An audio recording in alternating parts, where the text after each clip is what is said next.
हाँ जी। नमस्ते दोस्तों। क्या हाल है? आज एक महान योद्धा पराक्रमी राजा महाराणा सांगा के बारे में एक कहानी लेके आया हूँ, जो एक मोटिवेशन के रूप में भी है और एक इतिहास के रूप में भी है। आपको ये कहानी जान के थोड़ा अच्छा लगेगा और आपको मोटिवेशन की कोई नई चीज भी मिलेगी, क्योंकि मुझे भी मिली थी तो मैंने इस पे वीडियो बनाने का सोचा था। ठीक है, वो आखिर में बताऊंगा आपको कौन सी मोटिवेशन वाली चीज है जो आपको जाननी। और ये कहानी भी अच्छी है आपके लिए, महाराणा सांगा का जो युद्ध का उन्होंने करा, संघर्ष करा, उसका बारे में मतलब जो भी डिटेल है वो आपको मैं बताऊंगा। ठीक है, तो चलो बनिए रहे हमारे वीडियो में। चलो शुरुआत करते हैं। महाराणा सांगा राजस्थान की भूमि मेवाड़ में कई वीरों को जन्म दिया। आप जानते ही है, राजस्थान की मेवाड़ में से भाई कई वीर योद्धा, महाराणा प्रताप जैसे, महाराणा सांगा, कुंभा महाराणा जैसे को बड़े बड़े महाराणा और लोग वहां से ही निकले हैं। ठीक है, उन उन उन्हीं में से एक हमारे चौथे मतलब योद्धा थे महाराणा सांगा, जो कि महाराणा कुंभा के बेटे थे। ये याद रखना। जिनका सही नाम क्या था? महाराणा संग्राम सिंह, इनका पूरा नाम। और इनका जन्म कब हुआ था? सन 1482 में। महाराणा सांगा तो नाम ऐसे बाद में कहने लगे, पर सही असली नाम उनका महाराणा संग्राम सिंह है। ठीक है, जो कि महाराणा कुंभा के पुत्र थे। सांगा बचपन से ही पराक्रमी और न्याय प्रिय थे। बचपन से ही वो न्याय प्रिय और पराक्रमी, मतलब ऐसे पराक्रमी राजा बहुत कम ही होते हैं, पर ये बहुत पराक्रमी और न्याय प्रिय थे। कहते हैं कि वो इतने साहसी थे कि उनके शरीर पर 80 घाव से ज्यादा घाव के निशान थे। मतलब युद्ध लड़ने के बाद जब सैनिक उनको वापस उठाने लेने गए थे ना, तब उनके शरीर पे 80 घाव थे। अब सोचो कि उन्होंने कितना संघर्ष करके वो युद्ध लड़ा होगा। 80 घाव, हमारे एक घाव लग जाए तो हम तो पट्टी बांध के ऐसे ही बैठ जाते हैं, पर उनके शरीर में इतना उनका खून और संघर्ष और उनकी वीरता देखो। 80 घाव होने के बावजूद भी बंदे ने युद्ध लड़े हैं और दो दो बार नहीं, तीन तीन बार युद्ध लड़े हैं इन्होंने। ठीक है, एक आंख चली गई थी, एक हाथ काम नहीं करता था, एक पैर ठीक से नहीं चलता था, लेकिन इसके बावजूद उनका हौसला और वीरता कभी कम नहीं हुई। उनका हौसला और वीरता है ना, इतनी थी कि हाथ हाथ काम नहीं कर रहा, पैर काम नहीं कर रहा, एक आंख चली गई, फिर भी उनका हौसला और वीरता कितनी थी कि फिर भी वो मतलब रेडी, एकदम तैयार की तरह थे। महाराणा सांगा का सपना था कि राजपूतों को एकजुट करना और विदेशी आक्रमण कर वो भारत से बाहर निकालना। विदेशी आक्रमणकारी है ना, उनका सपना यही था कि जो बाहर से आक्रमणकारी आ रहे हैं विदेशी, उनको भारत से बाहर निकालना है। तो उन्होंने क्या किया कि पूरे राजपूत राजाओं को राजपूत शक्ति इकट्ठा करी, राजपूतों को इकट्ठा करके एक राजपूत शक्ति बनाई बहुत बड़ी। ठीक है, पूरे भारत के राजपूतों को एकजुट कर बड़ी शक्ति बनाई। फिर बड़ी शक्ति बना के युद्ध लड़ा। तो वो कौन सा युद्ध था? खानवा का युद्ध। उनका सबसे बड़ा युद्ध खानवा का युद्ध था, जो कि 1587 ईस्वी में हुआ, जिसमें उनका सामना किससे हुआ? बाबर से। बाबर से पहले उन्होंने इब्राहिम लोदी को युद्ध में हराकर आए थे, वो इब्राहिम लोदी को भगा दिया था। उनको हराकर फिर वापिस युद्ध हुआ।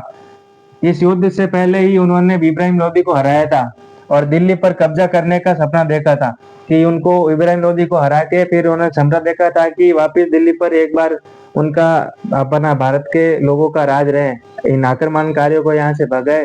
पर हुआ क्या कि मुकाबला तो हो गया कब्जा, फिर अगर बाबर ने नई तोपों और उन्नत हथियारों से मामला ही खत्म कर दिया, क्योंकि उनके पास तोपें थी, उन्नत हथियार थे। महाराणा सांगा के पास क्या था? वही तलवार, घोड़े, हाथी। अब बाबर के पास तोपें, हथियार, तो फिर सेना कैसे टिकेगी? आप ही बताओ। ठीक है, युद्ध फिर भी महाराणा सांगा ने हार नहीं मानी, फिर भी युद्ध लड़ा। सांगा ने पूरी ताकत से मुकाबला किया, घायल होते हुए भी युद्ध भूमि से पीछे नहीं हटे वो। ठीक है, आखिरकार बाबर जीत ही गया। वो तो फिर दिख ही रहा कि उन्होंने उन्नत हथियार और तोपों से युद्ध लड़ा, तो जीतना तो तय था।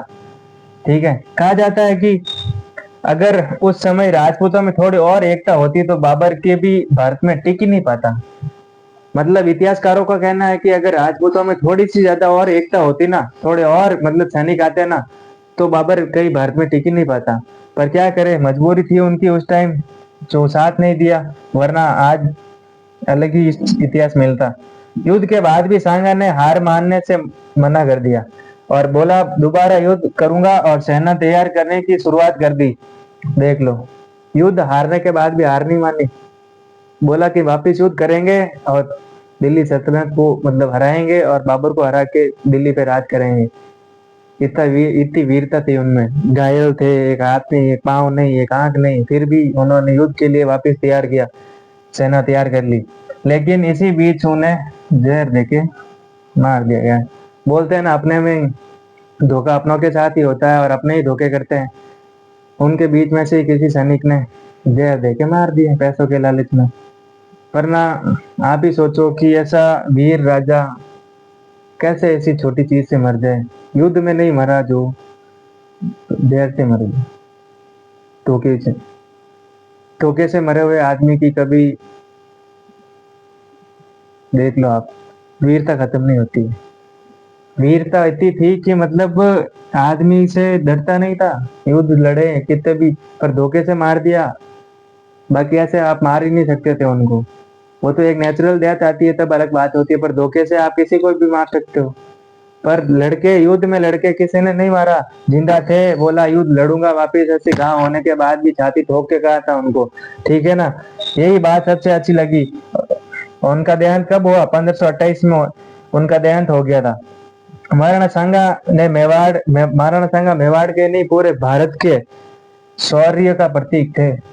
पूरे भारत के शौर्य के प्रतीक है वो।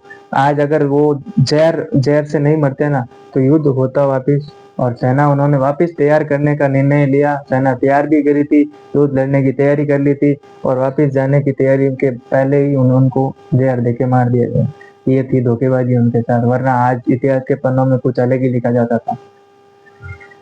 उनके जीवन हमें सिखाता है, जो मैं आपको बात पहले बोलना चाहता था, कि मुझे भी उस बात से एक मोटिवेशन मिला कि शरीर टूट सकता है लेकिन हौसला कभी नहीं टूटना चाहिए।